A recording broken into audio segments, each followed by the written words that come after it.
For more perspective, we welcome now Andrew Friskop, Associate Professor and Plant Pathologist at North Dakota State University. Andrew, great to have you. You know, how much damage may have stemmed from even a small amount of this toxic fungus coming into the U.S., being taken to a university lab? I think the first thing we need to do is kind of take a step back and understand what this pathogen is and where it has been. We've had Fusarium graminearum in the U.S. since the 1900s, and really became an issue in the mid-1990s, early 2000s, where we had these head blight epidemics occur. And because of that, we have put substantial resources in research and extension communication to be able to find those tools to help combat the yield loss and the mycotoxin concerns with it in our food supply. So how does this spread? How quickly does it happen?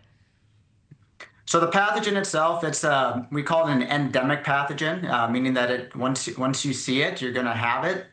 It overwinters on corn residue, so the corn material that's left in the field after harvest can also survive on wheat and barley residue. And basically, not to get into the nitty-gritty of the scientific details, it releases spores, and it becomes most concern is when our wheat and barley crop are starting to head, and when you see the spikes, and that's when the fungus will actually will infect the plant, and that will lead to shriveled kernels and some of the mycotoxin production. How does that then impact livestock, potentially humans as well? Yeah, great question. So part of the efforts with the U.S. Wheat and Barley Scab Initiative is that we're looking to protect the food safety aspect of our small grains, but also reduce the economic losses. And because of our efforts that have been going on for over 20 years, we have FDA advisory levels in place. So depending on the use, if it's livestock or if it's human consumption, there's some pretty strict advisory levels to make sure that we can always secure a safe and well-established food supply.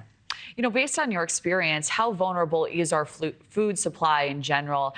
Do we have the proper safeguards in place?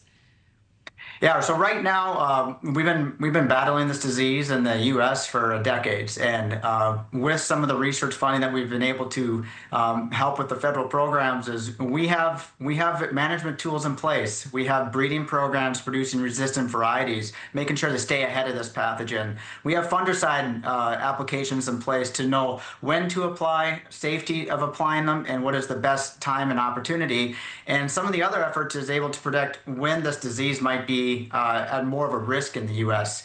So these combination of efforts is, we've put these all in place to help the grower, to help the farmer, but in the big grand scheme of things is to protect our yields and protect the safety.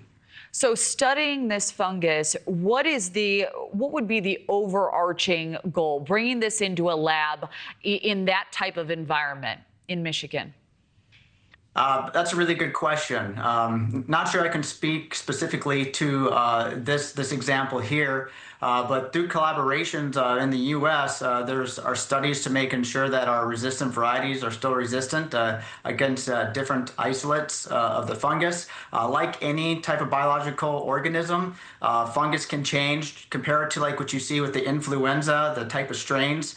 We know fungi can change too, and part of our efforts is to make sure we're monitoring those changes and making sure that we have those resistant varieties and those tools in place to help it. But as far as, for this specific example, it's pretty difficult to extrapolate any much more information. But knowing that, as a collegiate group in the U.S., we do a fairly good job of keeping this disease in a management level. Are there any alarming elements of this case, specifically that perk your ears up based on your experience in this field? I think on surface value, I haven't seen anything that would, as far as alert my ears. It's one of those pathogens that I have in conversation quite a bit on a daily basis. But each example that I come across, each conversation always has a little bit different take. But as far as this is a specific example, I'm not quite sure I can discuss much more than what I know at surface value.